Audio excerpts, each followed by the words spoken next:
ರಾಣಿ ಮನೇಲೆಲ್ಲ ಒಂದ್ಕಂಡೇನವ? ಒಂದ್ ಕಳದೇನ್ ಬಂತಣ್ಣ, ಇದ್ ನನ್ ಮನೇನೆ ಆಗ್ಬಿಟ್ಟೈತೆ. ಎಲ್ರು ನನ್ನ ಏಟೊಂದ್ ಪಿರುತಿ ಮಾಡ್ತಾರ ಗೊತ್ತಾ? ಸರಿ ಕಣವ. ಪಾರು, ಮಾರಿಗುಡಿಗೆ ನೀನ್ ಅಡ್ಜಸ್ಟ್ ಆಗಿದ್ಯಾ? ಸುಮ, ಗಾವ್ರ ಜಾಸ್ತಿ ಆಗಿದೆ, ಒಂದಿಷ್ಟು ನೀರು ತಗೊಂಬರ. ಅಜ್ಜಿ, ನಾನ್ ತಗೋಬತ್ತೀನಿ. ಬೇಡ ಕಣವ, ಅವನ್ ಕಾಲೇನ್ ಬಿದ್ದೋಗೈತಾ? ಪಾರು ಎದುರಿಗೆ ಅವಮಾನ ಮಾಡ್ಬೇಕಾ? ತೋರಿಸ್ತೀನಿ, ನಾನೇನು ಅಂತ ತೋರಿಸ್ತೀನಿ.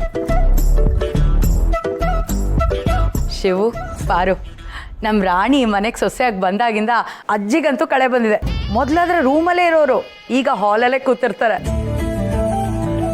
ರಾಣಿ ಆ ಕಡೆ ಈ ಕಡೆ ಓಡಾಡ್ಕೊಂಡು ಕೆಲಸ ಮಾಡ್ತಾ ಇರೋದು ನೋಡಿ ಖುಷಿ ಪಡ್ತಾರೆ. ಈ ಹೆಮ್ಮೆ ಅನ್ನಂತದ್ನ ಮಕ್ಕಳು ತಂದೆ ತಾಯಿಗೆ ತಂದ್ಕೊಡ್ತಾರೆ.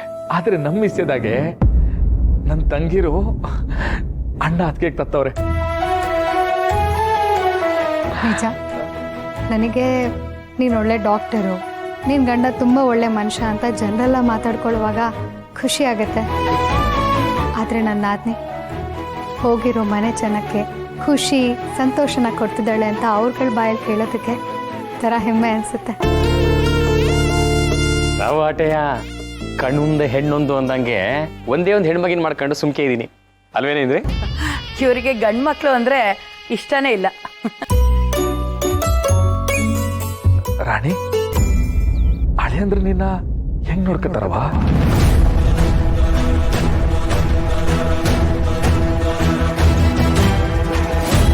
ಅಣ್ಣ, ನೀ ನನ್ನ ರಾಣಿ ಅಂತ ಕರಿತೀಯ, ಆದ್ರೆ ಅವರು ನನ್ನ ರಾಣಿ ಹಂಗೆ ನೋಡ್ಕೋತವ್ರೆ.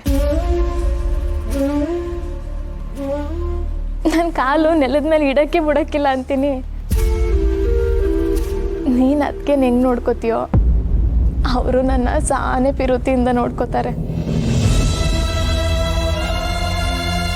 ನಾನೇ ಅವ್ರ ಮಗ ಅಂತ ಸಾನೆ ಜೋಪಾನ ಮಾಡ್ತಾರೆ. ಹವ ನೋಡು, ನಿನ್ನ ತಂಗಿ ಎಷ್ಟು ಚೆನ್ನಾಗಿ ಸುಳ್ಳು ಹೇಳೋದು ಕಲ್ತಿದ್ದಾಳೆ ಅಲ್ಲ.